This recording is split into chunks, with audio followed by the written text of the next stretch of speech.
देवाय त्र्यंबकाय त्रिपुरांतकाय त्रिकाग्निकालाय कालाग्निरुद्राय नीलकंठाय मृत्युंजयाय सर्वेश्वराय सदाशिवाय श्रीमान महादेवाय नमः।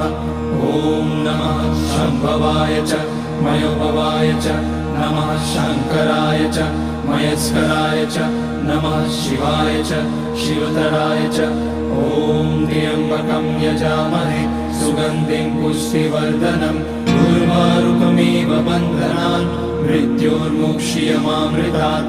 नागेन्द्रहाराय त्रिलोचनाय भस्माकराय महेश्वराय नित्याय शुद्धाय दिगंबराय तस्मै नकाराय नमः शिवाय। मंदाकिनी सलिल चंदन चर्चिताय नंदीश्वर प्रमथनाथ महेश्वराय मंदार पुष्य बहुपुष्य सुपूजिताय तस्मै मकाराय